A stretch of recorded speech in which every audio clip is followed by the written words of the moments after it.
blind and you want us drug. You want us poor while you get more of everything. But you don't get to tell me what to think and what to do. No, you don't get to tell me what is true. 'Cause you're just liars, cheats and crooks. Change the rules and you burn the books. And so I don't believe a single word you say. You're all liars, fakes and cons. Want you out and we want you gone. So don't believe this time you'll get away. You want us tricked, you want us numb. You want us scared and you want us dumb. You want us shocked and you want us bought in every way.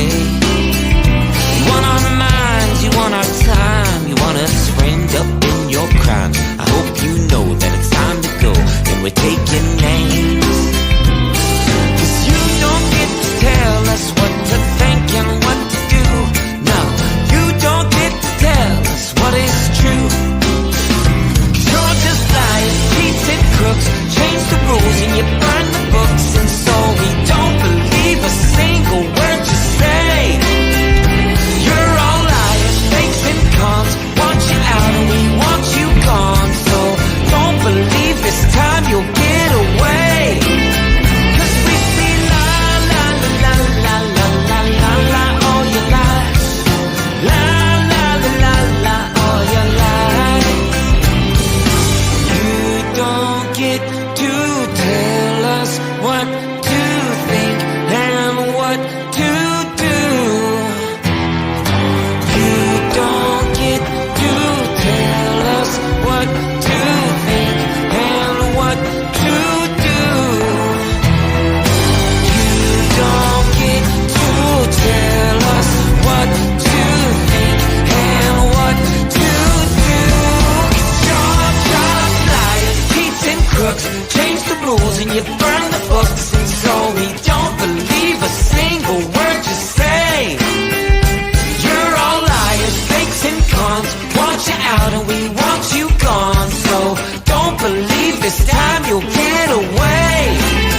'Cause we see la la la la la la la la all your lies. La la la la la all your lies. 'Cause we're just liars, cheats and crooks. Change the rules and you burn the books. And so la la la la la word you say. 'Cause we're all liars, fakes and cons. Want you out and we want you gone. So don't believe this time you'll get away. We see la la la la la la la la all your lies. La la la la la all your lies. 'Cause we see la la la la la la la la la all your lies. La la la la la all your lies. 'Cause we see la la la la la la la la la all your lies. La la la la la all your lies. 'Cause we see la la la la la la la la la all your lies. La la la la la all your lies.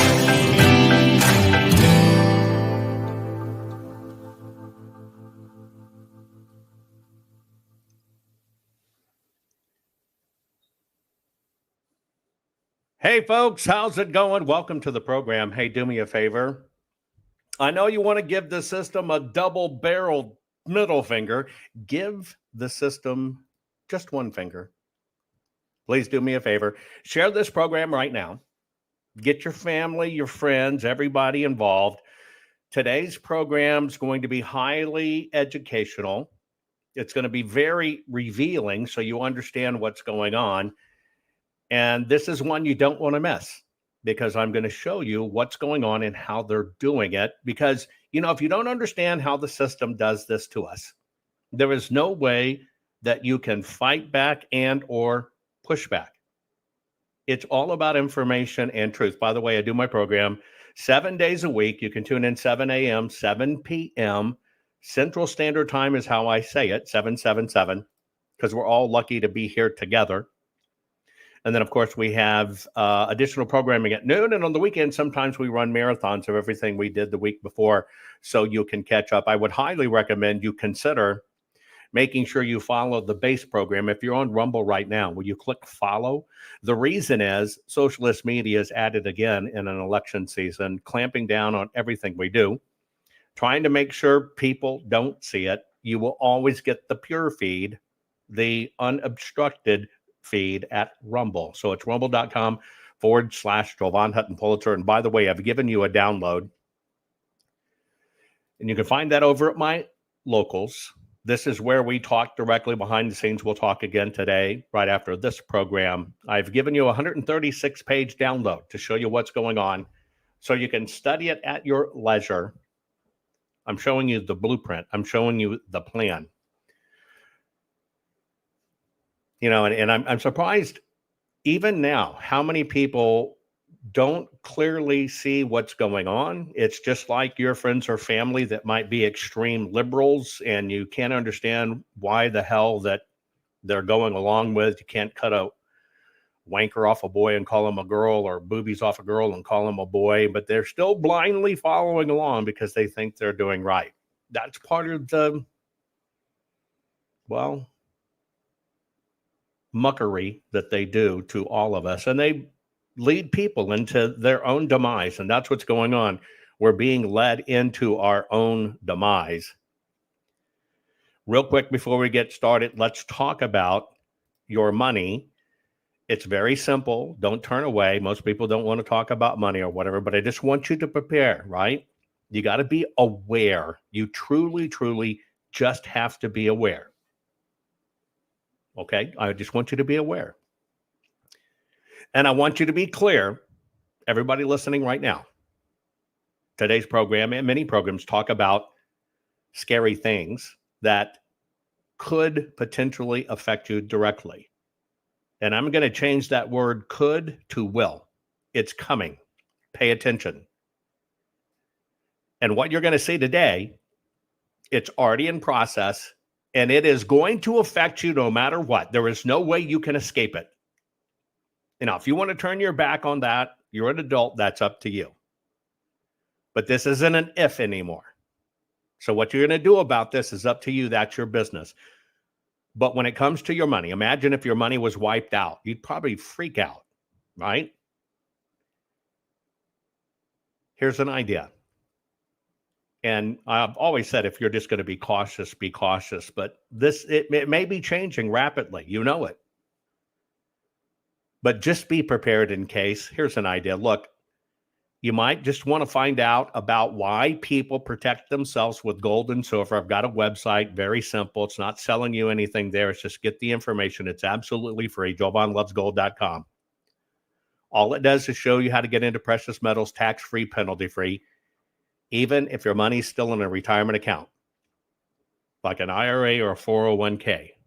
Even if you tried to get your retirement account, they want to ding you 50%. This is the workaround. And I tell you, you've seen the writing on the wall. The bad thing about it is so many sayings don't apply anymore, right? Writing on the wall. We got the vomit on the wall, the crap on the wall, the puke on the wall, the turds on the wall, the blood on the wall, the brains on the wall. And yeah, I think our back's against the wall. So don't just kind of turn away. That's not going to help it.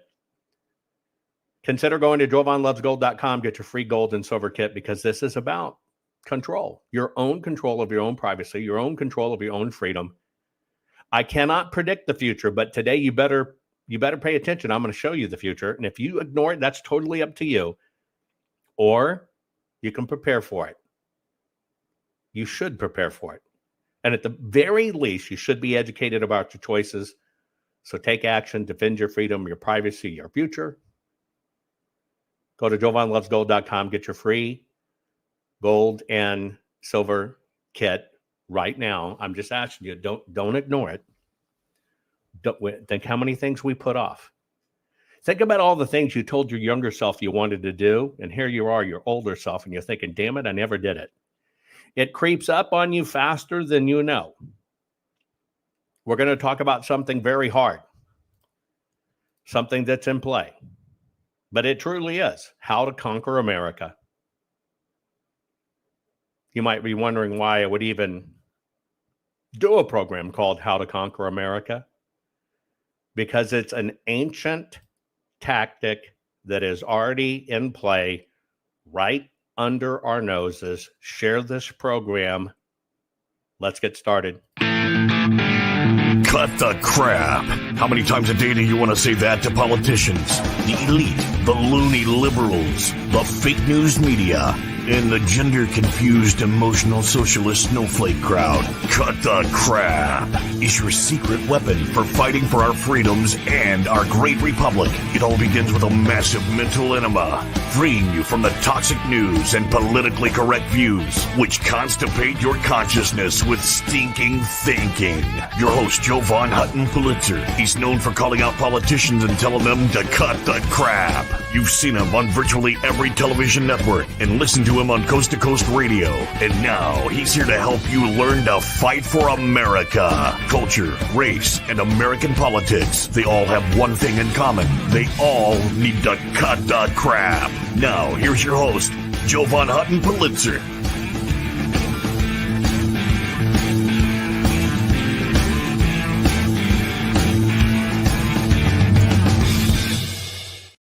Hey, folks, welcome to the program.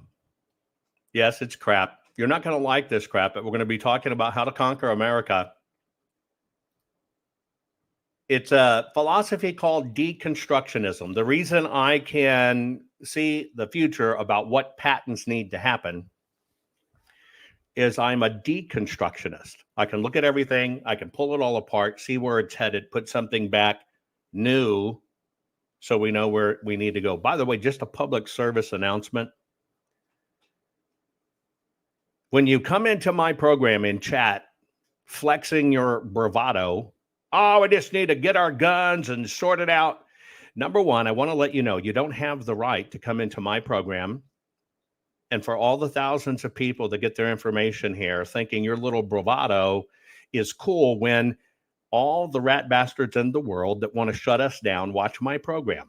So you don't have the right to do it. So what I do is I kind of issue a warning once. You see the comment, it gets deleted. Do it twice, you're gone.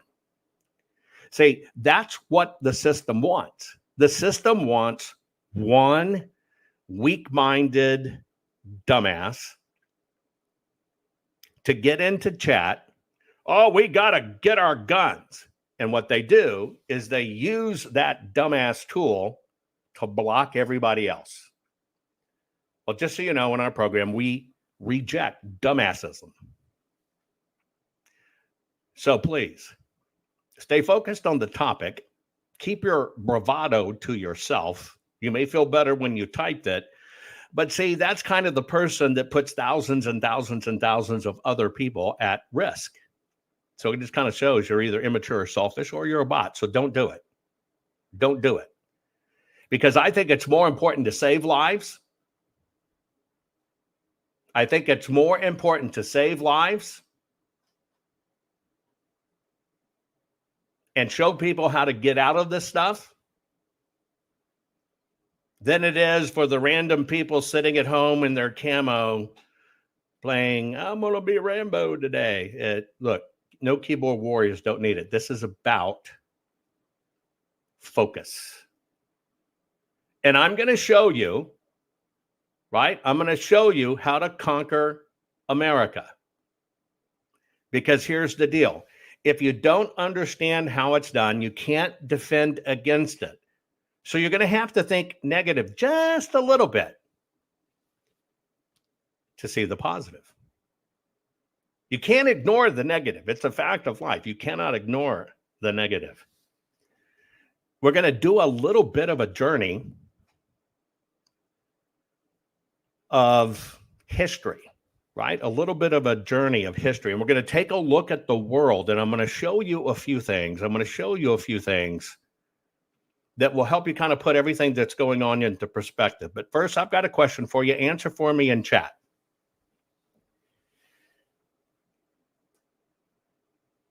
You've got a country you want to take over. Okay? You've been planning for it for a while. So let's say you got the sheriffs in your pocket, the police in your pocket, the judges in your pocket, the media airways in your pocket, all the stuff that's going on.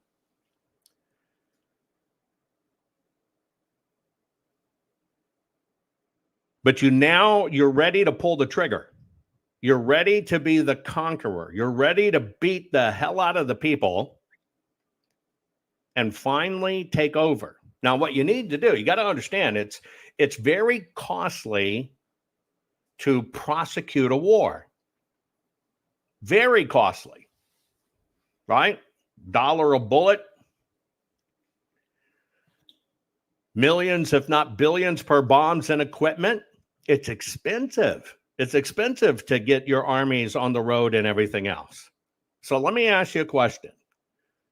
If we had to look back at all the wars, look like it was World War I, World War II, whatever, any of them, it doesn't matter, throughout time, what was the most effective conquering weapon?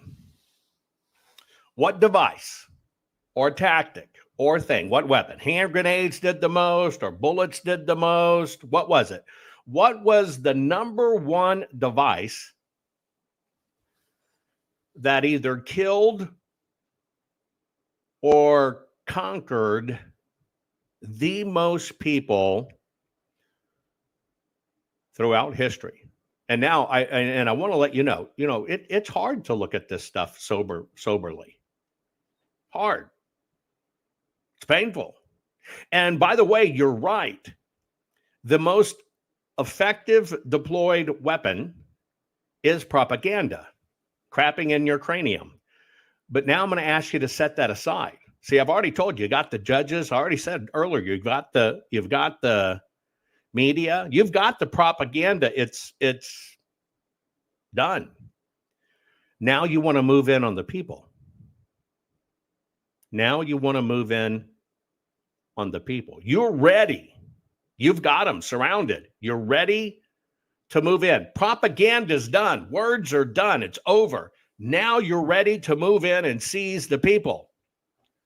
What is the weapon? Put it in chat. What is the weapon? The single most effective weapon for conquering the most people throughout history. Right? And I'm being very serious, and I'm asking you to be serious. The number one weapon in the world all throughout time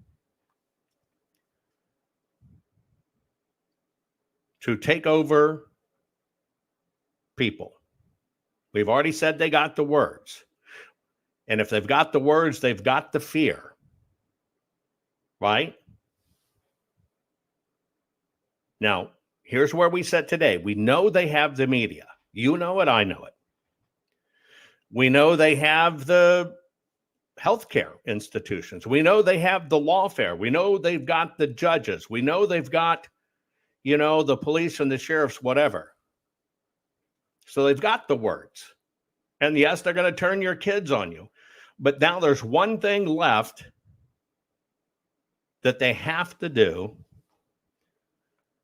to take over. And so I see some of you are saying illegal army. That's already here. Some of you are saying divide and conquer. They've already done that.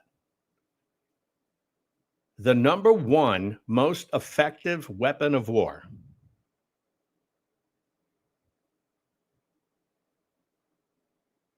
to subjugate a people,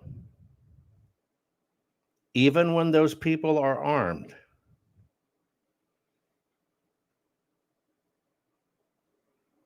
food. We're going to talk about that.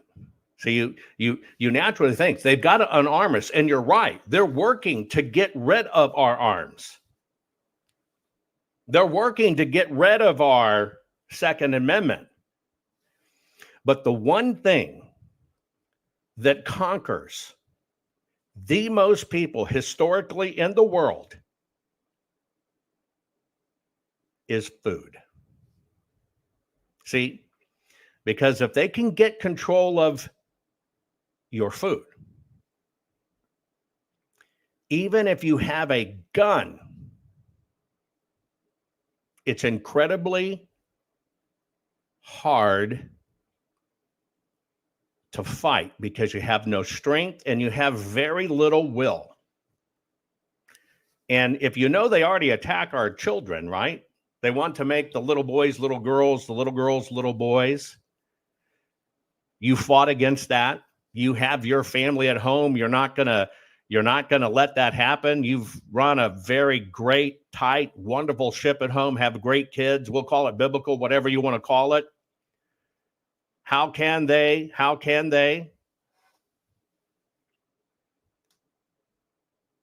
get to you? Yeah. Starve you down. They'll get your kids. They'll get your kids one way or another. And so, just so you understand what we're going to talk about, and I want you to pay attention.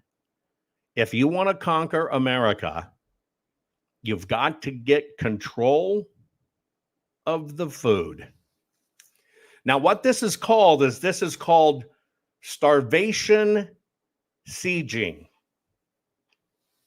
Siege starvation. It has been around forever. It has been absolutely around forever. Do you know it's happened in your lifetime? It's happened in your lifetime where siege starvation is deployed. Now, what's very funny of this, one of the ways to put this into effect. See, most people think it's armies.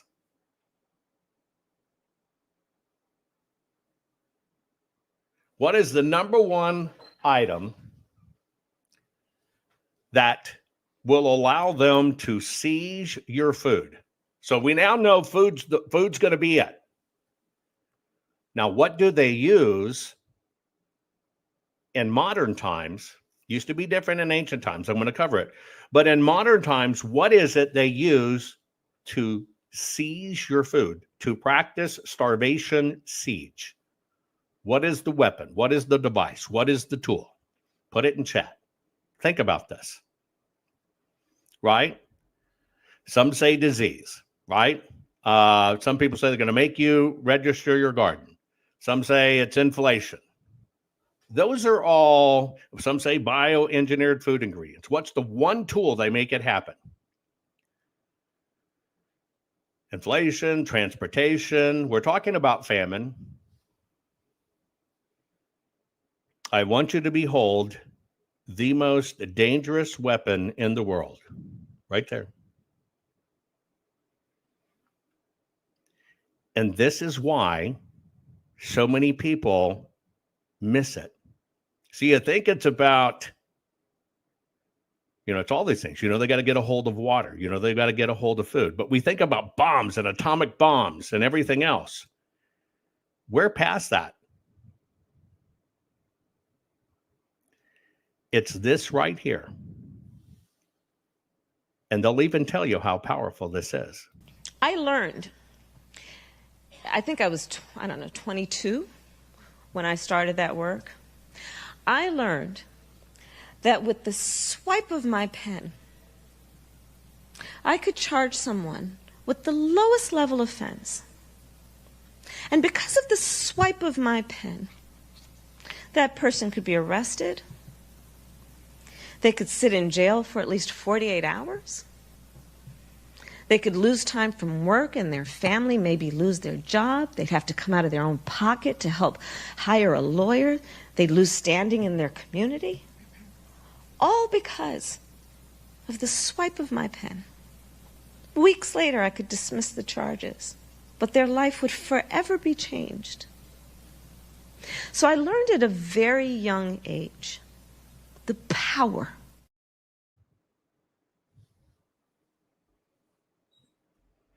Well, we've been doing our lives, living our lives, taking care of our families.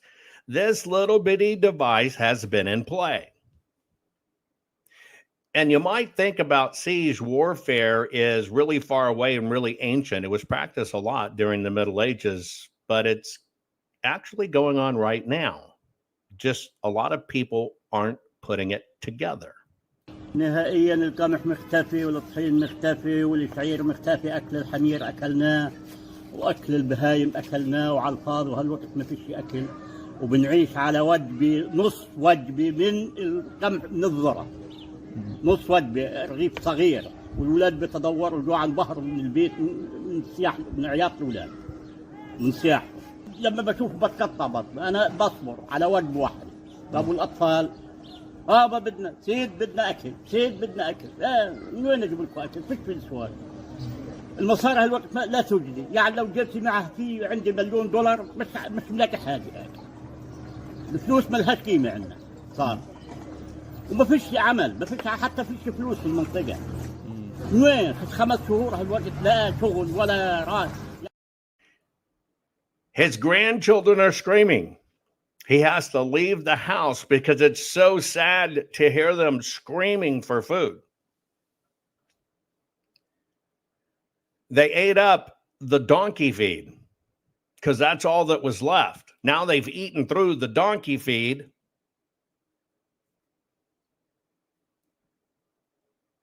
There's nothing else. He said, even if I had $1 million in my pocket, I can't do anything. And yes, I stopped because now they've eaten the donkey. But it's all done by design. أنا الآن أمام وزارة الشؤون الاجتماعية. أغلب المساعدات الإنسانية والمواد الغذائية تأتي على هذا المكان. فالمواطنين والنازحين يأتوا على هذا المكان ويطلبوا من رجال الشرطة إنهم يدخلوا داخل هذا المكان ويأخذوا القليل من المواد الغذائية. فرجال الشرطة تمنعهم إنهم يدخلوا، والنازحين بقولوا إنه ما فيش طعام يسد جوعهم ولا جوع أطفالهم. تتدخل رجال الشرطة وبتضرب المواطنين والنازحين وبتطلق عليهم النار زي ما انتم شايفين. Well, the food's there. See, I just want you to see it's closer than you think. Because even though all the food is being sent over to Gaza, Hamas is not allowing it to the people. Because, see, the system needs the people to starve, people dying in the streets, people begging, so they can keep feeding the media propaganda, so the media propaganda can keep on saying Israel bad, so the people that are controlling the people of Gaza keep getting donations. We're just pawns. All of us, whether we like it or not, we are pawns.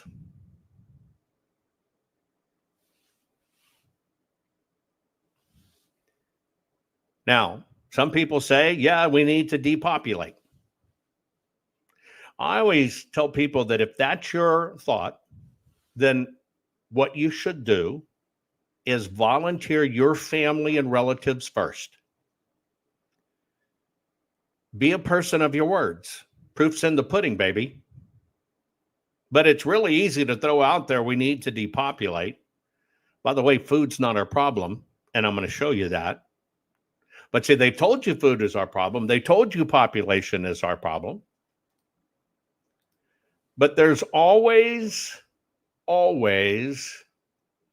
unintended consequences when the system gets involved in doing it. And that's why we're going through a modern siege warfare. Give you an example. Let me show you Zimbabwe. Yep. Right now in Zimbabwe, you got a ruler. What's his name? Mugabe, Robert Mugabe. He's a tyrant. And he basically went in and took the mantra, ready? Pay attention. White supremacy. He basically came in and said that everything that is wrong with the world is because of white people. And when he came into power, he basically sold to the Black Zimbabweans that everything that was wrong with their country could be fixed if we just got rid of the white people.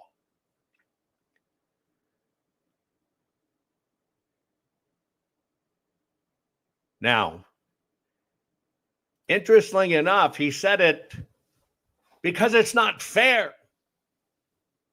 It's white supremacy. It's colonialism. And it's white people. And we have no equity. And we're not getting our equal share. Well, that country right now is dying.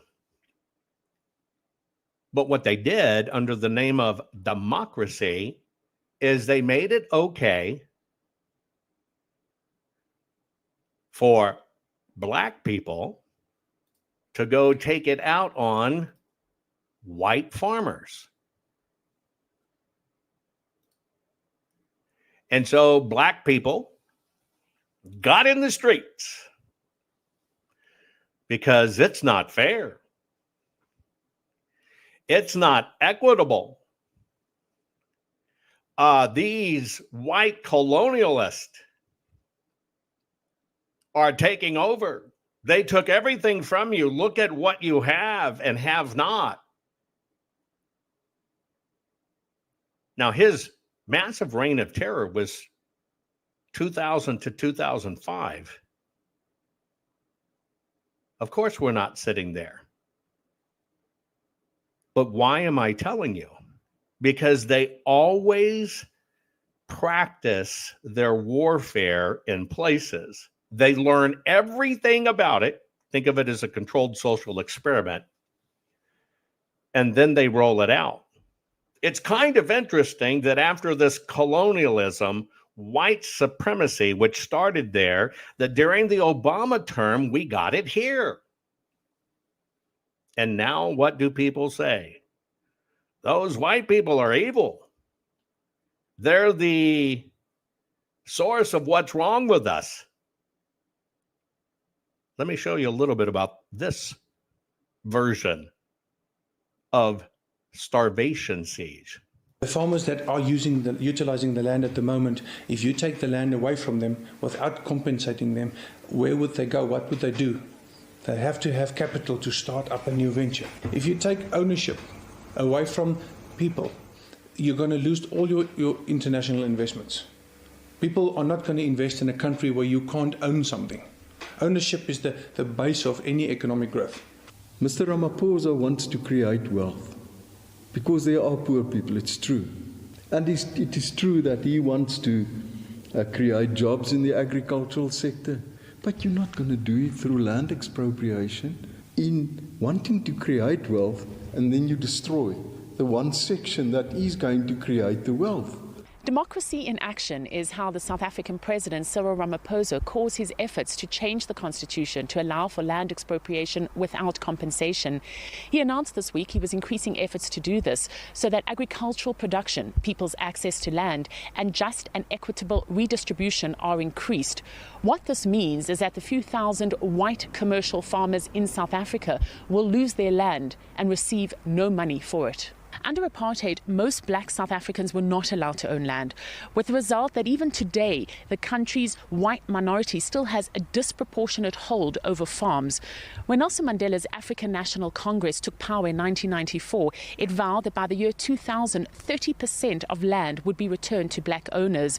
But even today, that has not happened, with white farmers still holding the overwhelming majority. If you take away those role players and you replace them with people that has no knowledge and has no experience, we are going to produce a lot less. And if we produce less food, the food prices will go up, and that will harm the people that's on the bottom of the food chain, the people that's struggling to survive at the moment. If you have less food, the price will go up and they will struggle even more to survive. In recent months, there's been growing anger against the South African government by the country's black majority over the slow pace of land reform. But critics warn that the government's plans to expropriate land could lead to land grabs, like what happened in neighboring Zimbabwe, where the economy collapsed after land reform was implemented. Still, South Africa's president insists that most people here want to see expropriation without compensation become part and parcel of the constitution. Paul Islier, RT, Ermelo, South Africa. Now, I want you to think about that for a moment. Massive genocide of white farmers. You now have massive starvation, and the people like in Zimbabwe are begging for the white farmers to come back. Come back. We have no food. Nobody knows how to grow.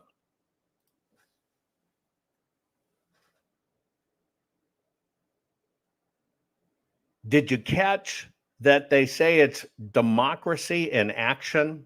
It's what democracy promises. Did you catch that? Pay attention. A democracy is a political system. By the way, when I've always told you it's words, did you hear her say, even with everything that happened, the citizens want land expropriation, meaning taking it with no compensation? They want it written into the Constitution that if the government decides you're bad or not fair, they can take what you own and redistribute it. They're about to write it into their Constitution. That's the brainwashing part of it. A democracy is a political system in which the people periodically, by majority vote at the polls, select their rulers. The rulers then have absolute power to make whatever laws they please by majority vote among themselves. In a constitutional republic, the people also, by majority vote at the polls, select rulers, who make laws by majority vote among themselves. But the rulers cannot make any laws they please because the Constitution severely restricts their lawmaking power. The ideal of a democracy is universal equality. The ideal of a constitutional republic is individual liberty. In this century, great strides have been made toward the goal of subverting our republic and transforming it into a democracy. The foremost tactic of the subverters is subversion of language. By calling America a democracy until people thoughtlessly accept and use the term, totalitarians have obscured the real meaning of American principles of government. The writers of the Constitution were anxious to safeguard liberty against dictatorship, monarchy they called it. But their chief anxiety was to protect the country against democracy. Edmund Randolph, delegate to the Constitutional Convention from Virginia, said the general object of the convention was to provide a cure for the follies and fury of democracy. Elbridge Gerry and Roger Sherman, delegates from Massachusetts and Connecticut, urged the Constitutional Convention to create a system to eliminate the evils that flow from the excess of democracy. Alexander Hamilton, delegate from New York, said, "We are now forming a Republican government. Real liberty is not found in democracy. If we incline too much to democracy, we shall soon shoot into a monarchy." John Adams, one of the giants of the American Revolutionary period, said, "Democracy will envy all, contend with all, endeavor to pull down all. And when by chance it happens to get the upper hand for a short time, democracy will be revengeful, bloody, and cruel." America was founded not as a democracy, but as a constitutional republic. We pledge allegiance to the republic for which our flag stands, not to a democracy. The Constitution requires a republican form of government for all states, but does not mention democracy, and neither does the Declaration of Independence or the Bill of Rights. Someone asked him what kind of government the convention had given America, and Franklin replied, "A republic, if you can keep it." Very old and very wise, Franklin saw through the mists of time to the day when Americans might trade their freedom in a constitutional republic for the promise of government guaranteed equality and security in a democracy. And beyond that, to the day when democracy inevitably degenerates into dictatorship, guaranteeing nothing but poverty and serfdom for the people it robs and rules. And there I showed you a country bragging about, we're going to write, we can take your stuff away in our Constitution. And they're practicing democracy. This is the way democracy works. Now, do you understand that word con, why they keep on pushing on that, why they must keep pushing democracy. And this is how it's done, because it is about pens and words. But the problem is, folks, the pens and the words have already been deployed. Let me show you a chart. This is what shows where food consumption is compared to where food growth and storage is. Now, if it's red, that means you're really high on the consumption side. That's North America. Now, if you're in the greens, if you're the really dark green, it means you're high on the production side. The light green means you have a lot of handling and storage. Now, just on the face of this, I want you to understand that super high consumption part is North America. That's us, folks. But I just showed you how Africa's starving. It's all synthetic because, see, on the far right is Sub-Sahara and Africa. But you see how much more they grow and how much more they store. Well, how can you have all this food growing and all this storage and people begging the farmers to come back? It's because it's a design. And it is a design that is now coming to our shores, and it's in full-fledged deployment right now. And that's why I'm showing you how to conquer America, because there is an ancient tactic that is already in play on us, folks. Don't go anywhere. I'll be right back. You're going to be appalled at what you see and how it's already in play. Be right back. This crazy world is telling you your sons can be daughters and your daughters can be your sons. When will the madness stop? Never. So you have to decide, will you comply or defy? They tell us all, you will own nothing, eat bugs, and be happy. Is this why America's largest food processing plants and food supply plants keep burning down? Do you really think this is a coincidence? Of course not. The system is telling us right to our faces what they have planned for us. You have a choice. Comply or simply defy their plan for us all. Defy the system's plan and execute your own plan. Abundant, safe, secure natural food supply. Introducing the Food Forest Bible. This bestseller by Jovan Hutton Pulitzer is the single most complete, executable, easy-to-follow plan for sustainable, self-managing food production for self-sufficiency and food security. For the first time ever, a coffee table, heirloom quality full color book which unlocks the ancient secrets of creating a food forest. Imagine planting in a way which requires no digging, no pesticides, and creates massive ancient food abundance. No fooling. Food forests are the ancient secret to planning and planting once. And have your own Garden of Eden, which will feed your families for decade after decade. Buck the system.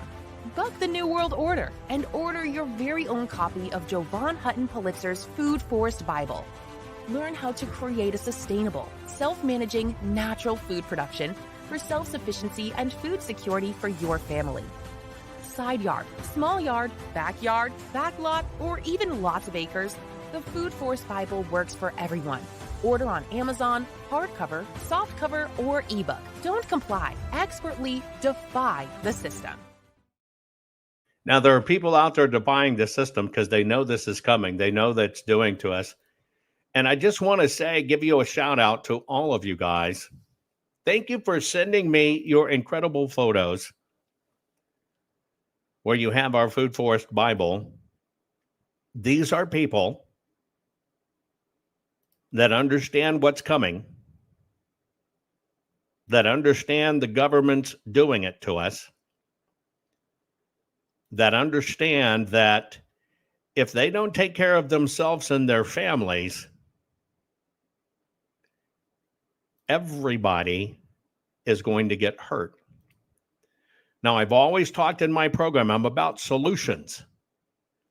But you have to understand how the system creates it, so you understand how to solve it. And that's why we did the Food Forest Bible. You got paperback, hardback, etc. The hardbound is massive. I did it so you can take it outside, but it's coffee table quality, 544 pages. Super high color. You made it a bestseller. But we did it because if this is the weapon they're killing us with, this is the weapon you can counter deploy. Because it's never like people think. It is all about what they do with their freaking pens. I learned, I think I was, 22 when I started that work. I learned that with the swipe of my pen, I could charge someone with the lowest level offense. And because of the swipe of my pen, that person could be arrested. They could sit in jail for at least 48 hours. They could lose time from work, and their family maybe lose their job. They'd have to come out of their own pocket to help hire a lawyer. They'd lose standing in their community. All because of the swipe of my pen. Weeks later, I could dismiss the charges, but their life would forever be changed. So I learned at a very young age the power. The power of the pen. Now, here's the report. And I gave this to you for a download over Locals, 136 pages. What they're doing is they're going after the places in red to drastically reduce their red. But if you look at the two opposite spectrums of this, the red, that's the United States, regarding consumption. The right, dark green, is where it's grown. Light green is where it's stored, meaning they have big storehouse. You see, in America, we consume. On the left, we have very little storage.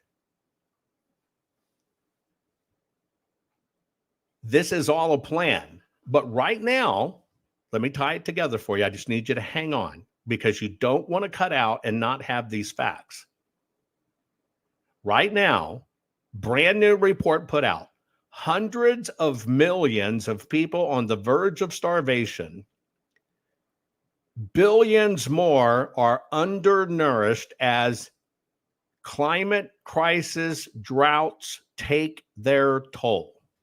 Now, billions of people are starving right now. It is the single largest lack of food globally in modern times. Okay? In modern times. It's literally unprecedented proportions. Now, you see our consumption. The light green on the left, that's our storage capacity in the United States of America. Left is United States, right is Africa. Now, right now, they're reporting that between 3.1 billion and 4.2 billion people right now cannot afford a healthy diet. Now, that's really interesting. They cannot afford a healthy diet. This comes from the United Nations World Food Program.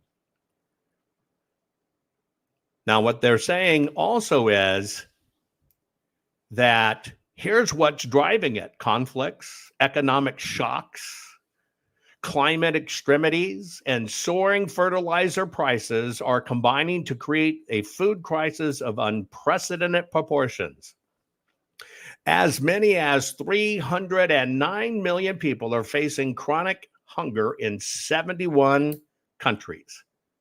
They go on to say, we have a choice: act now to save lives, invest in solutions that secure food security, stability, and peace for all, with getting rid of hunger, right?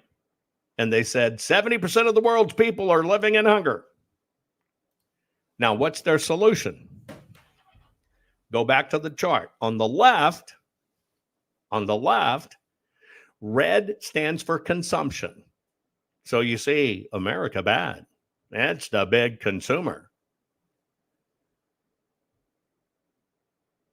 because look how little we grow compared to our consumption, and look how far little we store. That's the light green. Now you go to the right, that's Africa. Africa has a massive overabundance. Massive overabundance. So how are they going to solve it? How are they going to solve this? Well, if you read the reports, you have to understand they say this has happened because the world is the hottest it's ever been on record. And that 42% of the world's population can't even afford the minimum nutrition requirements because of climate. And fertilizers through the roof, but yet they outlawed and they shut down the single largest production plants in the world during COVID. By the way, they did this during COVID. They shut down the largest global manufacturer of fertilizers. And they did it on purpose. Why? Because they have created a crisis. They have created a crisis. And now with this article, they're saying, we got it all wrong. It's going to be even hotter. And saying, we can't support this. We can't support this. And so we need to regulate this.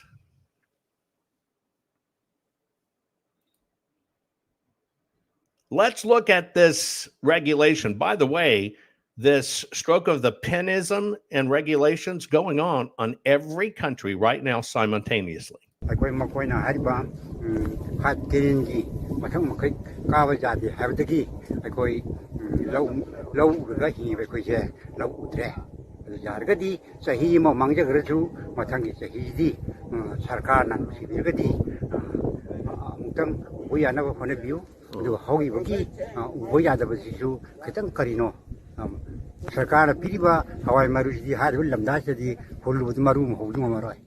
It's kind of interesting. A conflict part pops up. Oh, we can't. It's kind of like the FBI when they tried to, our Secret Service, when they tried to assassinate Trump. We can't get on those buildings. They're too steep. That would be dangerous. Oh, we can't get into these conflict countries and give them their seeds or sell them their seeds. There's no doubt that there's a real attack on farmers happening on every corner of this planet, which logically poses one very obvious question. If you get rid of the farmers, you still need to eat something, especially protein, right? Maybe they don't want the food production like it is right now. I mean, we produce potatoes, and we produce milk, and we produce meat, and maybe there's a government who doesn't want us to eat anymore that kind of food. Instead turn to what? Oh, insects, bugs, I don't know. Today, the European Commission has officially declared mealworms to be food. It could be a game changer for insect farmers. They're now hoping to grow their businesses and turn insects into another source of protein for Europeans, even if just a niche one. There's this top-down globalist idea that certain Western countries have diets that they do not approve of. In other words, they're more meat-based, and they feel that humans don't need meat-based protein. And they want to either force people to follow their paradigms, or they want to buy or accumulate farmland, and that's how they're going to farm it. It's sort of like the Soviet Union or Mao's Cultural Revolution. It's top-down, and it results in disasters. The UN Food and Agriculture Organization in 2013, they put out this very bizarre report, and they said we need Westerners to start eating bugs, right? And that wasn't on anybody's radar. We didn't eat bugs. That's disgusting. And so they said we need a massive propaganda campaign in the media to convince them that they're going to save the planet. Well, we're seeing that. NPR, the Canadian Broadcasting Corporation, the BBC, even Fox News, right? They've been peddling this idea that bugs are delicious and nutritious. Now you got all these celebrities eating bugs and teaching people that it's trendy and cool to eat bugs. And as we speak, they are right now building the largest insect protein processing facility on the planet outside Decatur, Illinois. They're building another one up in Canada. They know there's not really demand for bugs right now, right? How many Americans do you know that are clamoring for cricket sandwiches, right? Practically none. And so I expect that as these food shortages develop, as the price of staples goes through the roof, people will say, okay, I'm really hungry. My kids are really hungry. I can't afford a steak anymore. So, all right, I'll eat your stupid crickets. So why will any investor, and you're right, you're thinking, what the hell, outside Decatur, Illinois? Imagine that in Obama land. Why would investors spend billions to build the single largest bug processing protein plant in the world? What enables them to do it? It's because you've got to understand they've already done it. See, many people think there's a fallacy that they can't do this. They're never going to do it. We're not going to eat bugs. You don't understand. They've already done it. They're already spending billions. They did it with the stroke of a pen. This isn't what could happen, folks. This is what is happening. And they have deployed this ancient tactic already. This is not hypothetical. This is all part and parcel of them taking over United States of America with the election of 2020 and why they did it. We told you this was a countdown to chaos. That's why we did the book. Another #1 bestseller. It has so little to do with Trump and Biden. Yeah, they're on the cover, but that's not what it's about. We tell you everything backwards. The names, the people, the agreements, everything. You see it for yourself. They are only executing on a plan. A plan for every one of us. Now, here's some of the facts you might not know about this concept before I'm going to show you even more pieces. This concept of what's called starvation siege. Starvation siege. Leningrad, back during World War II, was one of the most industrially sophisticated cities in the world. Leningrad, big, huge, massive metropolis, right? And of course, the Germans came into Leningrad. They wanted to take over Leningrad. And so Hitler gave a directive, we're going to take over Leningrad. Now, I want you to understand that bullets and bombs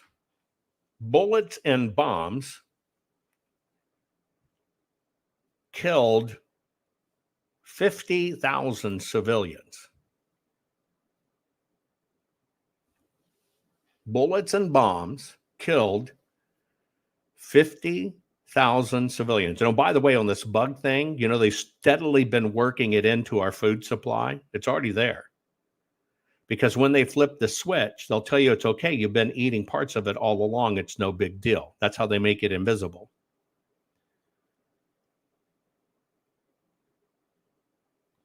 Just real quick, you understand they're pushing billions and billions and billions of our dollars to Ukraine, right? You know that. Got a riddle for you. Pop quiz. What is the Ukraine known for? The Ukraine is what to the world? And you're right, Zod. They're putting bugs in the food very slow so people don't notice it. You're right, folks. The Ukraine is the bread basket of the world.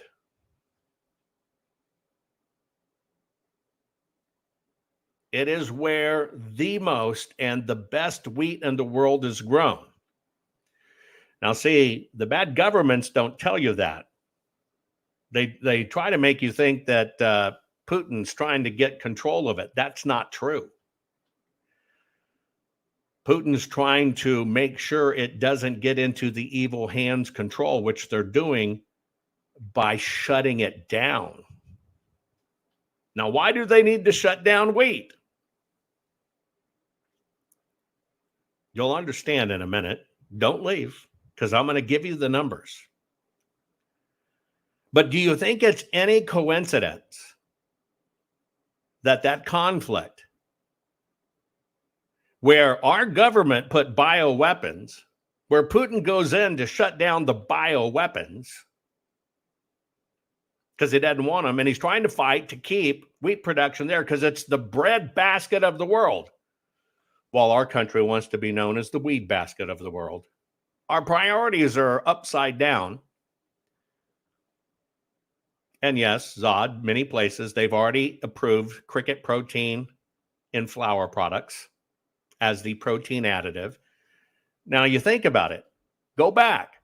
Why have they spent billions on manufacturing plants when there's no market for it? It's because there is a market for it, folks, because they already did it. You have to understand that. They have already done it. Now, do you think all of this is just coincidence that we're gonna manufacture meat, cow farts are bad, tax the cows? I told you this years ago when they said, no, we're not going to tax the cows and stuff. I showed you it came. All of it is by design. I'm just trying to wake everybody up because you can't fight it if you don't know about it. And by the way, mealworms are supposed to be great. Go into a Tractor Supply. Buy a bag of mealworms for your chickens. They love them. They're great. But that damn bag, about this big, is $70 to $90. It's all a con that we're in the middle of right now. But let me go back to Leningrad, just so you understand how this is done, because it's practice. See, the Luftwaffe, the Nazis only killed 50,000 people in Leningrad with artillery. And 50,000 people were killed by 2,500 high explosive incendiary bombs and 75,000 bombs dropped on the city. Now, I want you to do some math. We know these bombs are $1 million a piece, even more now. But let's just use World War II prices. 2,500 high-impact incendiary bombs, high explosive bombs, 75,000 conventional bombs. And what they did, enemy fire, eventually killed 50,000 civilians. Now, if you just do the simple math, I want you to understand that is wildly not economical if we were killing machines, right? And we just basically deployed 78,000 very expensive bombs, and we only killed 50,000 people. That doesn't make sense. But they had a problem. They had a problem after they did all that bombing in Leningrad.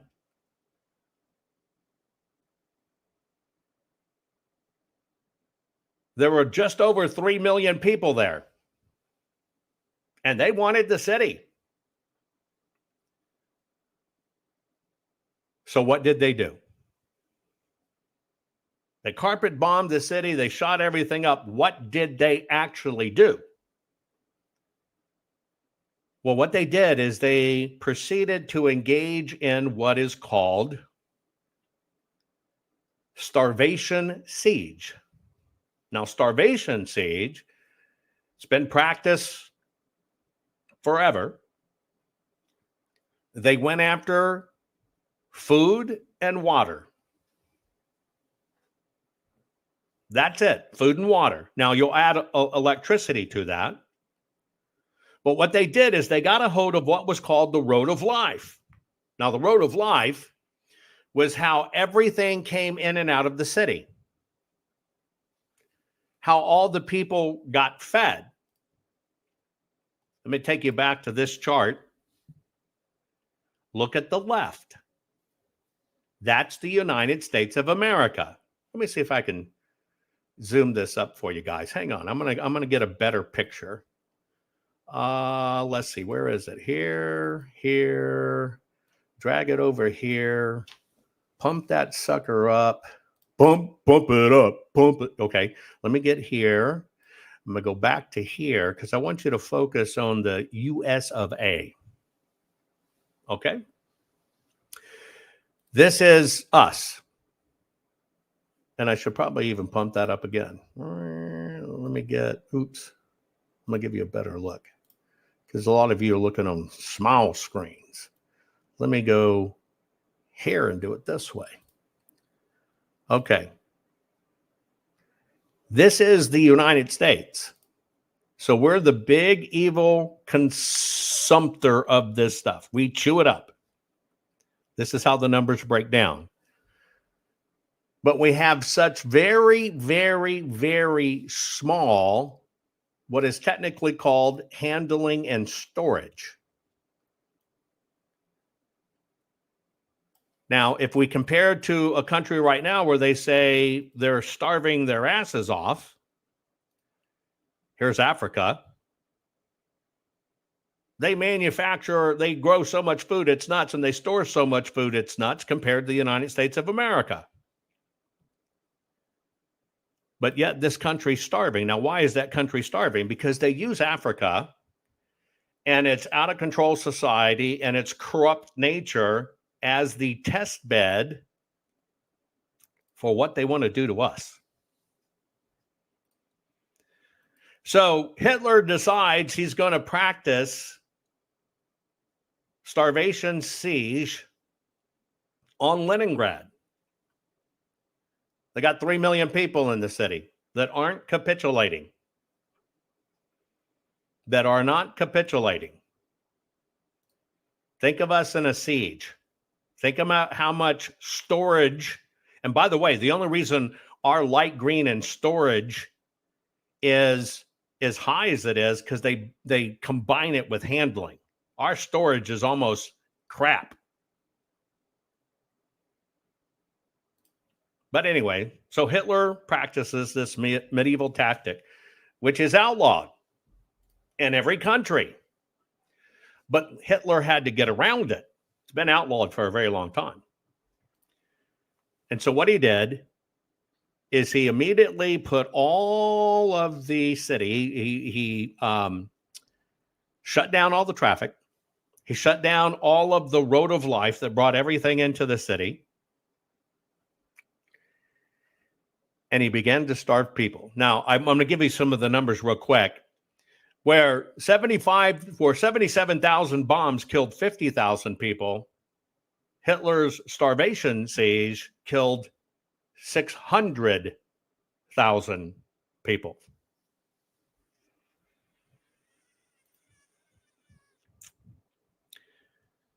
Working only on the food. Working only on the food. Hitler killed 600,000 people. And all it took, pens, a little bit of army and roadblocks, working within the confines of the laws because it was illegal. Now, how did he get around the law? Well, starvation sieging is illegal.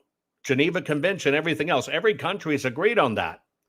So Hitler made sure that every child, right, or elderly got fed. We're going to take a piece of bread. We're going to cut it in half.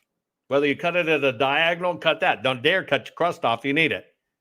But if you took a regular slice of bread and you cut it in half, you got one piece for the top, one piece for the bottom. The equivalent food handed out to the people was 3 of those pieces per day.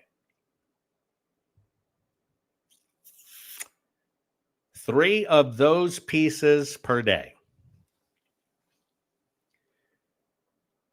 The death rate accelerated where they'd been fighting for so long. He got those 600,000 people wiped out in 5 months. In 5 months. People started eating leaves.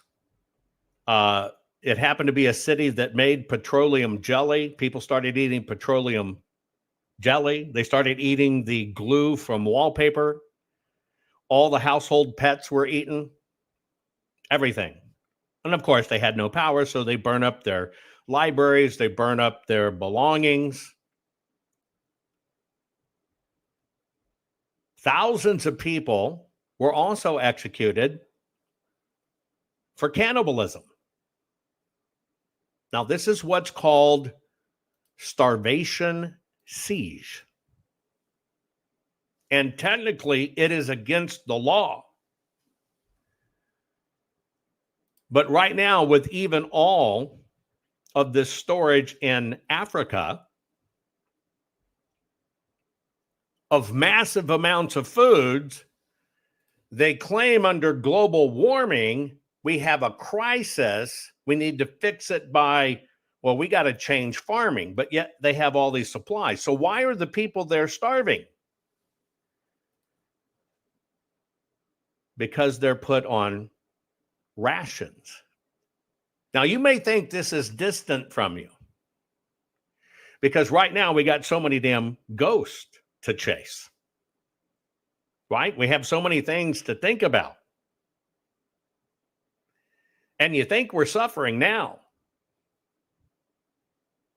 The suffering hasn't started yet. Don't go away. I'll be right back. This crazy world is telling you your sons can be daughters and your daughters can be your sons. When will the madness stop? Never. So you have to decide, will you comply or defy? They tell us all, you will own nothing, eat bugs, and be happy. Is this why America's largest food processing plants and food supply plants keep burning down? Do you really think this is a coincidence? Of course not. The system is telling us right to our faces what they have planned for us. You have a choice. Comply or simply defy their plan for us all. Defy the system's plan and execute your own plan. Abundant, safe, secure natural food supply. Introducing the Food Forest Bible. This bestseller by Jovan Hutton Pulitzer is the single most complete, executable, easy-to-follow plan for sustainable, self-managing food production for self-sufficiency and food security. For the first time ever, a coffee table, heirloom quality full color book which unlocks the ancient secrets of creating a food forest. Imagine planting in a way which requires no digging, no pesticides, and creates massive ancient food abundance. No fooling. Food forests are the ancient secret to planning and planting once. And have your own Garden of Eden, which will feed your families for decade after decade. Buck the system. Buck the New World Order and order your very own copy of Jovan Hutton Pulitzer's Food Forest Bible. Learn how to create a sustainable, self-managing, natural food production for self-sufficiency and food security for your family. Side yard, small yard, backyard, backlot, or even lots of acres, the Food Forest Bible works for everyone. Order on Amazon, hardcover, softcover, or ebook. Don't comply. Expertly defy the system. Just in case you didn't know it, thanks, Kay, for doing it. By the way, cricket powder is cheddar protein and the list of ingredients. It's already there, folks. And this is all being done by the stroke of a pen. It's already here. But it's already here if you agree to comply. Now, most people, okay, I'm telling you about, it's been around since ancient times, biblical times. It's been perfected throughout war. It has killed more people in the world than all bombs, guns, ever. But yet people ignore it. People think it's simple because we take food for granted. Well, we got set up. We totally got set up. But most people think this is far away. Crude words coming up. If you get offended at crude words, cover your ears. But I think people are getting fed up. Fucking cunts. They're the people that grow your food, goddammit. Wake up. Wake up to why anybody would do that. What fucking government would fuck with the farmers? What government would make it harder on the farmers? You're telling me that that's your number one problem is the farmers? How much crime do you have? How many murders? How many thieves? How many rapists? How many child molesters? How many swindlers? How many people that are ripping people off? How many credit card fraudsters do you have out there? And you're going after farmers? There's no way that's positive. But it's a controlled demise and destruction right under our noses. Everything's already been written and planned. There's no doubt that there's a real attack on farmers happening on every corner of this planet, which logically poses one very obvious question. If you get rid of the farmers, you still need to eat something, especially protein, right? Maybe they don't want the food production like it is right now. We produce potatoes and we produce milk and we produce meat. And maybe there's a government who doesn't want us to eat anymore that kind of food. Instead turn to what? Oh, insects, bugs, I don't know. Today, the European Commission has officially declared mealworms to be food. It could be a game changer for insect farmers. They're now hoping to grow their businesses and turn insects into another source of protein for Europeans, even if just a niche one. There's this top-down globalist idea that certain Western countries have diets that they do not approve of. In other words, they're more meat-based, and they feel that humans don't need meat-based protein. And they want to either force people to follow their paradigms, or they want to buy or accumulate farmland, and that's how they're going to farm it. It's sort of like the Soviet Union or Mao's Cultural Revolution. It's top-down, and it results in disasters. The UN Food and Agriculture Organization in 2013, they put out this very bizarre report, and they said we need Westerners to start eating bugs, right? And that wasn't on anybody's radar. We didn't eat bugs. That's disgusting. And so they said we need a massive propaganda campaign in the media to convince them that they're going to save the planet. Well, we're seeing that. NPR, the Canadian Broadcasting Corporation, the BBC, even Fox News, right? They've been peddling this idea that bugs are delicious and nutritious. Now you got all these celebrities eating bugs and teaching people that it's trendy and cool to eat bugs. And as we speak, they are right now building the largest insect protein processing facility on the planet outside Decatur, Illinois. They're building another one up in Canada. They know there's not really demand for bugs right now, right? How many Americans do you know that are clamoring for cricket sandwiches, right? Practically none. And so I expect that as these food shortages develop, as the price of staples goes through the roof, people will say, okay, I'm really hungry. My kids are really hungry. I can't afford a steak anymore. So, all right, I'll eat your stupid cricket. It's all force. I saw a question in chat. The Food Force Bible comes in 3 formats. You have hardbound. I do hardbound because this is more like a coffee book heirloom as well, because you'll actually plan your own Food Force Bible in the back. We have planning sections in it. And so you'll sit down with your family and plan it out. And because these things can feed you for decades, right? The oldest one in the world is over 4,000 years old. I show you all kinds of plans of other ones that were done, but it's a full color book, a really big full color book. There's no difference between the hardbound book, the softbound book, and the ebook. Except I did a hardbound book because you can take it out to the garden and you can work with it and you're not going to destroy it. A big portion of the book is to help you understand what the hell happens, because you got to get away from fertilizers and poisons. They're killing the bugs too. I actually teach you the bugs that God put there for a reason. And you might stomp on these thinking it's a pest eating your plant, and it's not. It's eating these little bitty shits that eat your cabbage and stuff, right? They're necessary. So I teach you all of it. So I do hardbound because when I'm working in the garden, you know, you're going to sweat, you're going to do whatever. It just, you'll eventually muck up a paper-bound book. But I do have a paper-bound book, much cheaper, because this is a very expensive book to publish. By the way, if you had it and wanted to print it in a Kinko's, it'd cost you over $500 just to print one book, right? But I do have a paperback. And then I have the ebook version as well, which is great. But I always think to myself, okay, if everything is going shitty and power go down, what the hell good is an ebook going to do you? Right? But remember, the key to a food forest is the oldest one in the world has been feeding its population for 4,000 years. 4,000 years. This is the way God made it. That's why I went back in time. And it's also why I even called it the Food Forest Bible, although some people get pissed at that. This is it. Nobody had ever put it together in one place. Most of the books are shipped out almost immediately, right? Most of them get shipped within about 36 to 48 hours, by the way, right? Because we're already in production and doing it. But here's the deal. Most people think, you know, there are people out there all over the place. That's why it became a best-selling book. You know this is coming. And by God, you're just not going to let it happen to your family. And you got grandparents doing it. They're sitting down with their grandkids and planning this out, right? If you don't take care of your self, the only thing left is maybe the government do it, right? The only thing left. And we didn't do spiral bound books because they get destroyed too easy.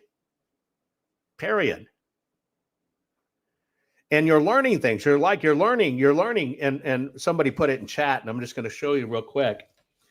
You're learning things about, you know, I hate wasp.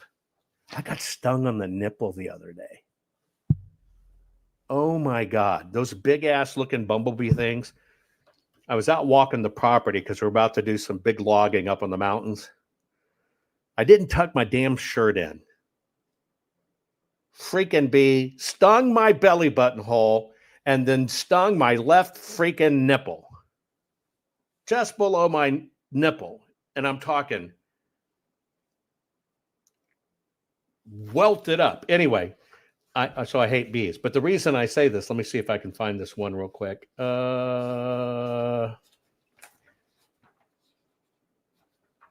Here you go. You know, you see these things and you think, damn it, that's a yellow jacket, right?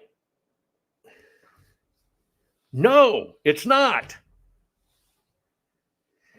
That one finds the caterpillars that are eating your cabbage and stuff, flies to the head of the caterpillar, stings it. But when it stings it, it's actually injecting eggs. And the caterpillar kind of,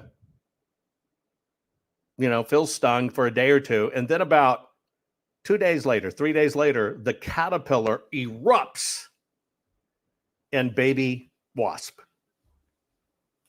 Yeah. God made these things for us to deal with it. Carla says, I need to put some tobacco on it. Okay, Carla, are you a smoker? But see, people are hedging their bets. They know this is coming. They know this is coming. Right? But how close is this to you? You want to know where this stroke of the pen crap's going on? So we've got devastation going on in Denver. They're looking to abolish the processing plants and fur trade going on located in the city.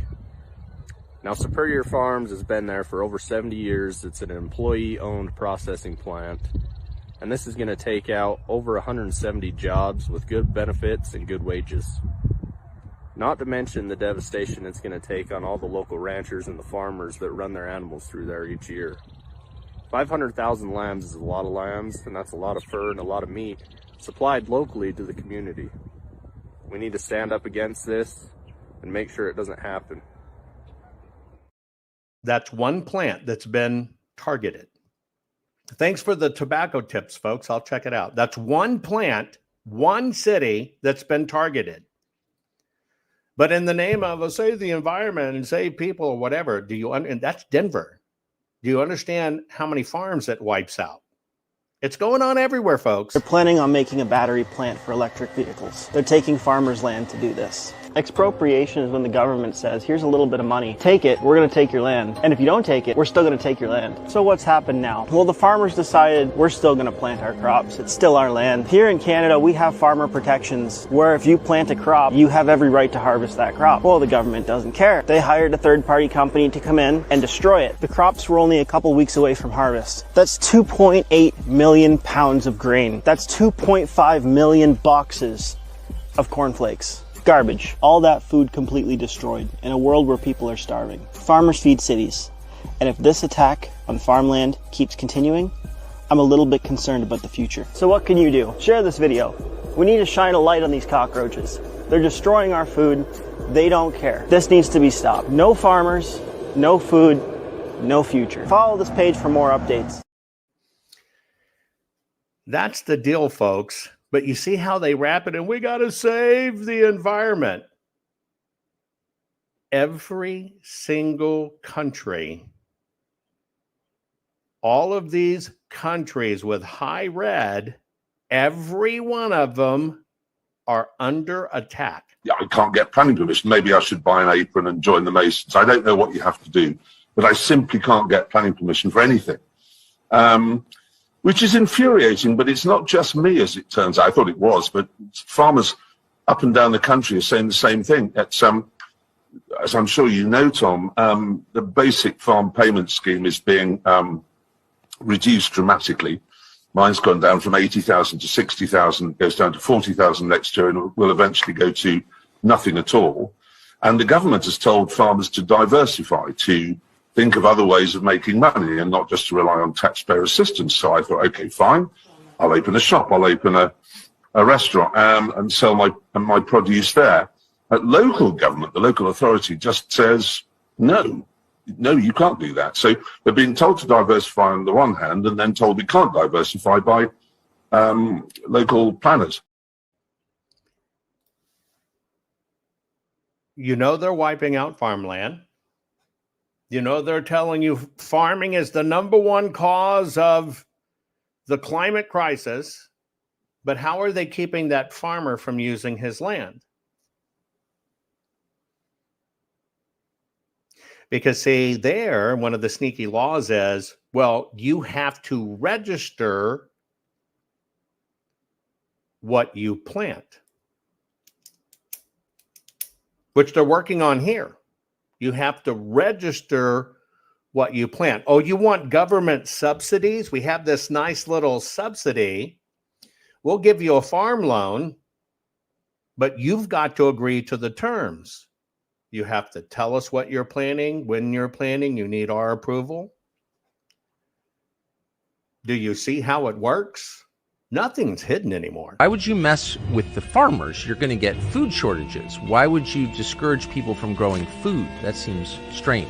There is a global attack on farming going on, and all of this, of course, is happening under the banner, under the pretext of saving the planet. They say it's about climate change. Farming is now being pointed at as the main cause of it, and that's why they're saying that they now need to get rid of these tax breaks for diesel, because diesel is bad and farming is bad, etc. But it's obvious obviously ridiculous. I mean, I think that the elites in our countries have completely forgotten where their food comes from. These farmers work 24/7. They provide us with our daily meals. And the only thing that they say is, leave us alone. Let us do our job. The government needs to step down. We are sick and tired of being unwanted. We are sick and tired of being unheard. And we want to be able to continue to do our jobs without being taxed into oblivion by an establishment that doesn't have our interests at heart.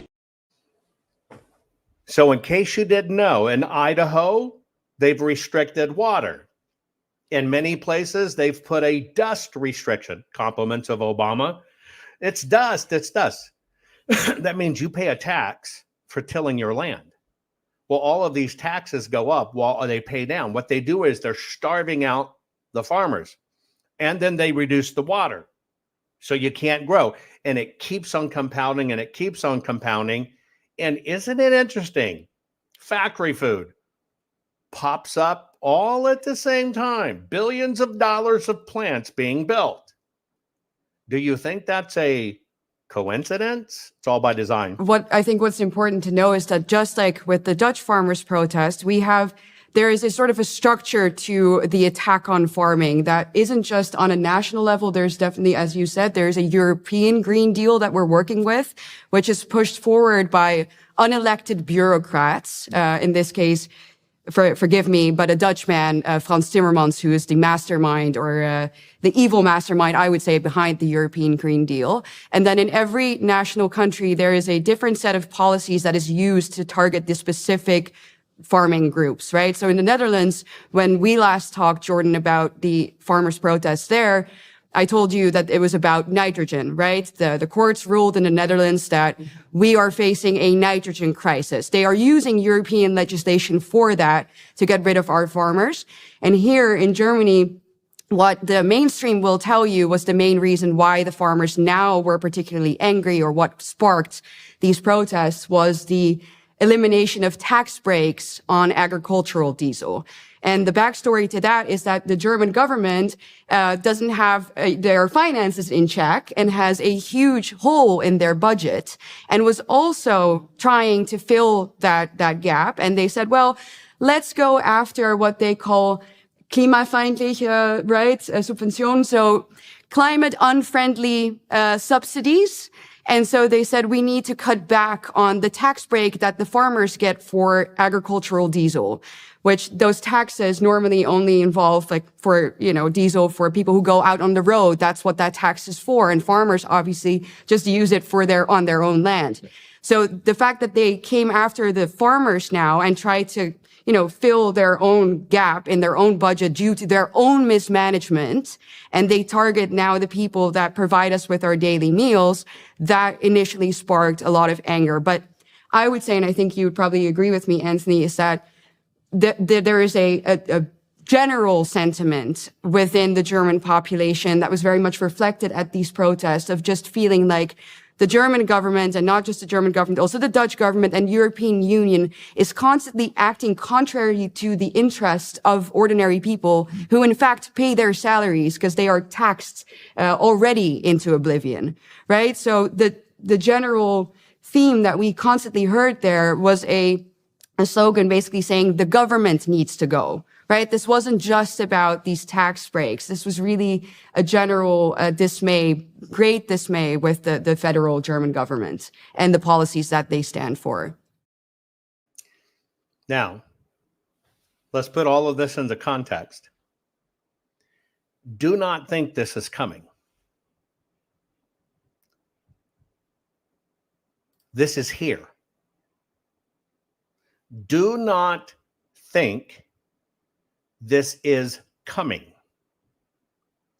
This is already here. Do not think it's for the environment. It is 100% to get everybody en masse to surrender. Now, let me change the topic. Let me tell you what happens when people get their shit together, right? And I've shown you all over, right? They sold this white colonization crap in Africa. They perfected it. They brought it here. That's where they did the test bed. Right now, you got Africa starving again. They killed the white farmers en masse. Nobody can grow, but look how much they still have growing and in storage. That's not what this is about. It's about pushing everybody down. Equality is not bringing people up. Equality is pushing everything down to here.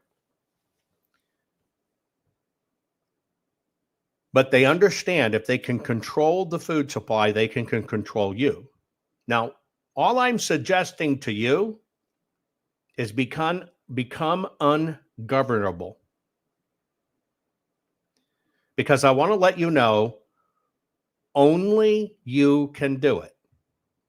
You have to become ungovernable. Now, let me tell you, when America again pitched in, got their crap together, okay? And I've talked about this before, but I want to remind you.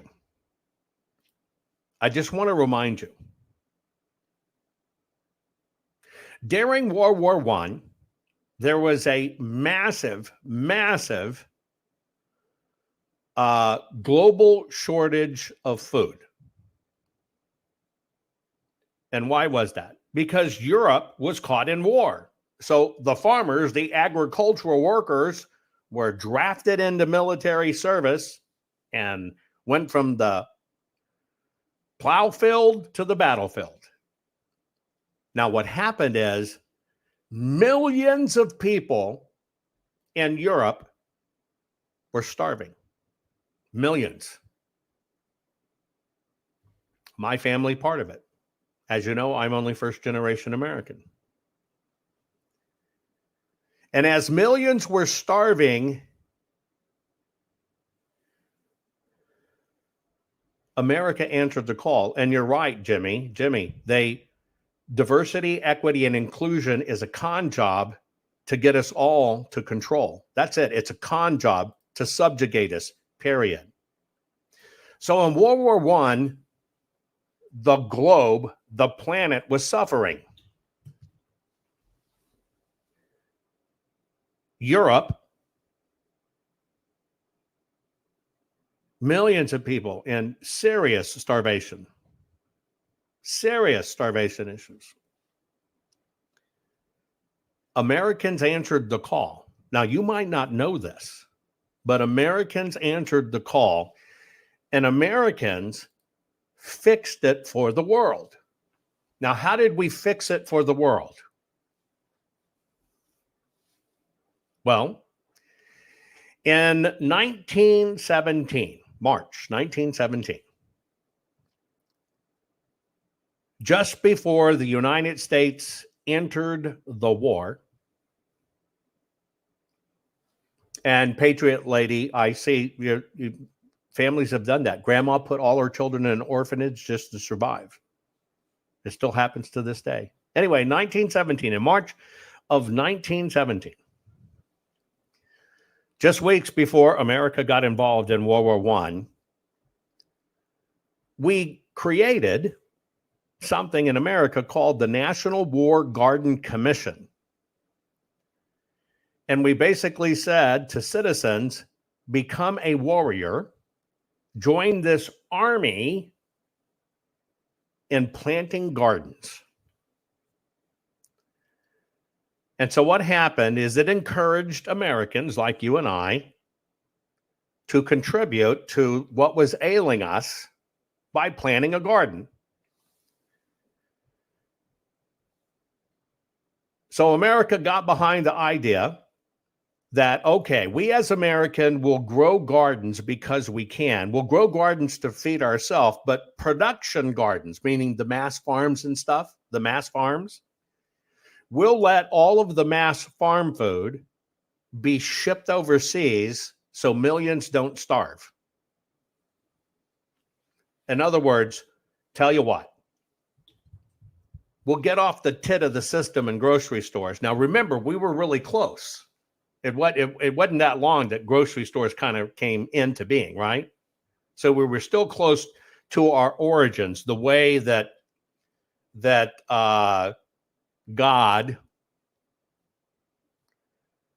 gave us all these abilities to do. So we were still close to that ancient knowledge. And so Americans as a whole says, okay, tell you what, we'll stop buying from the stores production food. You take production food and you send it to Europe to feed people. We'll plant our gardens. And so what happened is Americans all across the country started utilizing idle land that was not already engaged in commercial agricultural production, which means they planted schoolyards, they planted company grounds at your workplace, they planted backyards, they planted vacant lots everywhere. Now, remember, I've done a program on it. Right now going on in your homeowners associations is they're writing homeowner association laws that you can't plant a garden. And in other states, they're saying, hey, register your garden, we'll give you free training. They're trying to find out right now where all the gardens are. If you live in a suburban neighborhood, they're trying very hard. You got to look at your homeowners rules. Because if you plant a garden, they can fine you. Don't pay the fine, they take your house, you're gone. But back in 1917, Americans got their crap together and says, okay, we're going to plant gardens. And they planted them everywhere. And the word became, and there were posters called Sow the Seeds of Victory. And they called it a war garden, which is what it was originally called, the war garden movement. And it eventually became what's called as a victory garden. And people started realizing, holy crap, we can do this on. Let's go back to the basics. We know how to do this. We can prevent disease in our crops, and we can do it. So here's what happened. Our government, the Federal Bureau of Education, now think what we got right now. The Federal Bureau of Education wants you to take your little boys, cut their wankers off, call them girls. But back then,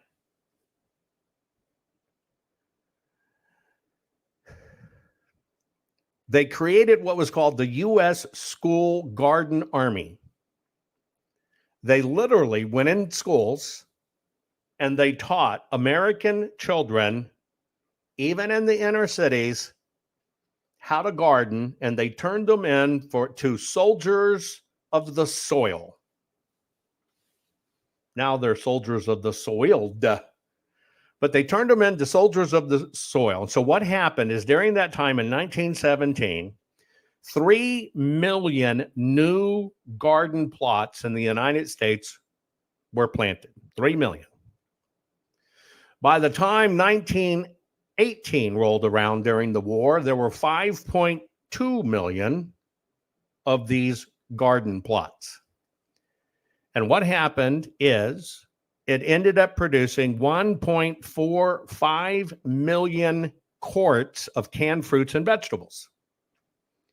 Remember, we canned then, right? We dehydrated. And so all of a sudden, this concept of victory gardens, war gardens, took off. I have always told you, folks, we are at war, and all I have done is brought back the war garden bigger, better, with knowledge we know now. And instead of in schools where we should be teaching people to do this, and we should be having freedom gardens in this time of war, they're teaching our kids, well, if you think you're a cat, then we're going to do a litter box in the hallway for you. I want you to think about that.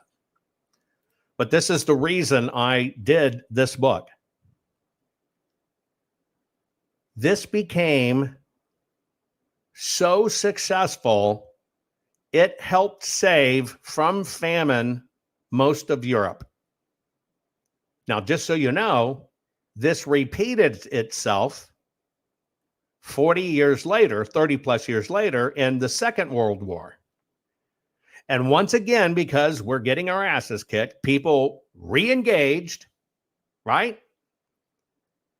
And the government says, look, it's 1942. We've got to do what it is. And so people once again started planting anything they could find, from small flower boxes to apartment rooftops, backyards, deserted lots of any type. And they started planting victory gardens. You know, stuff like beans and beets and cabbage and kale and kohlrabi and lettuce and peas and tomatoes and turnips and squash and all this other stuff. During that particular time, in 1942, 15 million American families answered that call. By 1944, it had grown to 20 million American families had answered that call. And we produced 8 million tons of food at home. We as people outproduced what the system produced, because we took personal responsibility. Now, I share this with you because one of the things they noticed is people felt included. People felt patriotic. People felt like, I'm doing something. I'm fighting back against this corrupt system.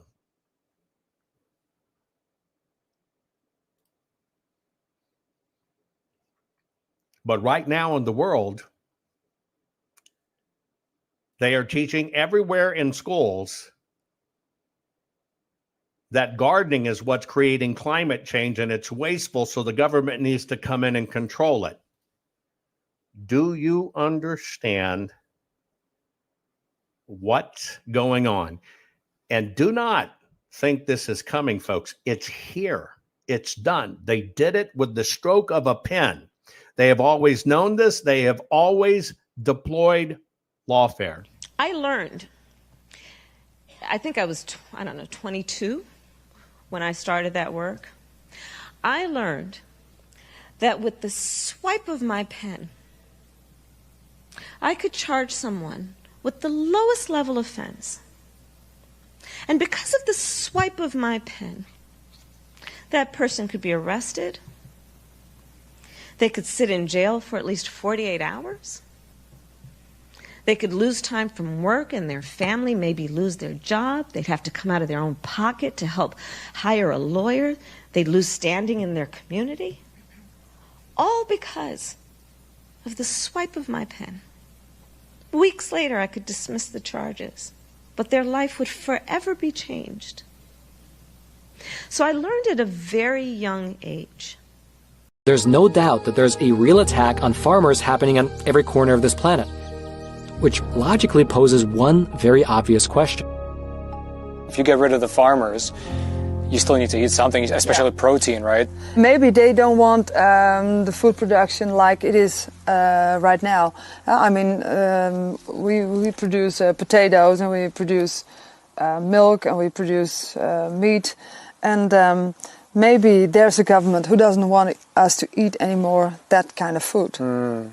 Instead turn to what? Oh, insects, bugs, I don't know. Today, the European Commission has officially declared mealworms to be food. It could be a game changer for insect farmers. They're now hoping to grow their businesses and turn insects into another source of protein for Europeans, even if just a niche one. There's this top-down globalist idea that certain Western countries have diets that they do not approve of. In other words, they're more meat-based, and they feel that humans don't need meat-based protein. And they want to either force people to follow their paradigms, or they want to buy or accumulate farmland, and that's how they're going to farm it. It's sort of like the Soviet Union or Mao's Cultural Revolution. It's top-down, and it results in disasters. The UN Food and Agriculture Organization in 2013, they put out this very bizarre report, and they said we need Westerners to start eating bugs, right? And that wasn't on anybody's radar. We didn't eat bugs. That's disgusting. And so they said we need a massive propaganda campaign in the media to convince them that they're going to save the planet. Well, we're seeing that. NPR, the Canadian Broadcasting Corporation, the BBC, even Fox News, right? They've been peddling this idea that bugs are delicious and nutritious. Now you got all these celebrities eating bugs and teaching people that it's trendy and cool to eat bugs. And as we speak, they are right now building the largest insect protein processing facility on the planet outside Decatur, Illinois. They're building another one up in Canada. They know there's not really demand for bugs right now, right? How many Americans do you know that are clamoring for cricket sandwiches, right? Practically none. And so I expect that as these food shortages develop, as the price of staples goes through the roof, people will say, okay, I'm really hungry. My kids are really hungry. I can't afford a steak anymore. So, all right, I'll eat your stupid crickets. Investors don't push billions and billions and billions and billions into these plants just hoping the business will come about. They do it because they know it's going to happen. Their investment is secured. And all the governments have agreed to this and signed it into law. It's just we learned this too late. But it's coming. You swear you won't eat bugs, it's already in your food. You swear you won't eat bugs, it's already in your flours, your pasta. It's coming. So they can flip the switch and say, well, you've already been eating it. We just named it something else. And it's all because what? You now make a point of that's an investment criteria for you. Well, behaviors are going to have to change, and this is one thing we're asking companies. You have to force behaviors, and at BlackRock we are forcing behaviors. And these guys have been forcing behaviors on us. Period. So what do? If we can save all of Europe with just us Americans planting gardens, don't you understand we can save our own ass? If you eat bugs, which they say, and you'll love it. Let me tell you why you'll love it. Because they're going to starve your ass down. Your kids will be screaming and crying, just like I showed you videos. There won't be anything to eat. And so they'll basically say, well, here's bugs. You can eat this. And you will think it is freaking great. Because you have some food. That's what they mean. But so few people look at the total picture. I've only shown you a fraction of this. I could do a brand new episode twice a day for weeks and never show you the same stuff. This is everywhere all at once. It is not a coincidence, folks. I'm asking you to become ungovernable. Stop worrying about the system. Stop worrying about the lawmakers to fix this. Just fix it for yourself. You might say, well, I got a small backyard. This is knowledge. They can't take the knowledge away. Well, maybe you don't have a backyard, but maybe your brother's got a plot of land and, hey, I got the book and let's do this and let's make sure we feed ourselves. Or eventually, folks, we're going to become the food. Because before they start feeding you bugs, everything has to fall out and people are going to start eating people. And I know that sounds weird, but it happens. I gave you what happened in Leningrad. If 77,000 bombs only killed 50,000 people, but when they just said, screw it, we'll starve you, and that killed 600,000 people. That was one city, folks. All of this stuff you see going on is by design. History is repeating itself. But it's too late when it's too late. And that's the bitch of mankind. We tend to wait till it's too late. Don't wait till it's too late. I love you all. Save yourself, save your family, because it's up to you. Be ungovernable. This crazy world is telling you your sons can be daughters and your daughters can be your sons. When will the madness stop? Never. So you have to decide, will you comply or defy? They tell us all, you will own nothing, eat bugs, and be happy. Is this why America's largest food processing plants and food supply plants keep burning down? Do you really think this is a coincidence? Of course not. The system is telling us right to our faces what they have planned for us. You have a choice. Comply or simply defy their plan for us all. Defy the system's plan and execute your own plan. Abundant, safe, secure natural food supply. Introducing the Food Forest Bible. This bestseller by Jovan Hutton Pulitzer is the single most complete, executable, easy-to-follow plan for sustainable, self-managing food production for self-sufficiency and food security. For the first time ever, a coffee table, heirloom quality full color book which unlocks the ancient secrets of creating a food forest. Imagine planting in a way which requires no digging, no pesticides, and creates massive ancient food abundance. No fooling. Food forests are the ancient secret to planning and planting once. And have your own Garden of Eden, which will feed your families for decade after decade. Buck the system. Buck the New World Order and order your very own copy of Jovan Hutton Pulitzer's Food Forest Bible. Learn how to create a sustainable, self-managing, natural food production for self-sufficiency and food security for your family. Side yard, small yard, backyard, backlot, or even lots of acres, the Food Forest Bible works for everyone. Order on Amazon, hardcover, softcover, or ebook. Don't comply. Expertly defy the system. Most people are afraid to stand up and speak out, but not you. You've been learning how to tell the system to cut the crap. What can I do to help save the America I love? And the answer is, learn how to fight back and tell the system to cut the crap. Cut the Crap's not just a radio program, it's a movement. The right kind of movement, which breaks free the conservative constipation and reminds you that you are the majority, and we're just not gonna take it anymore. Make sure you're following Jovan Hutton Pulitzer on all social media. See you next week, and between now and then, take a stand and tell them all to cut the crap.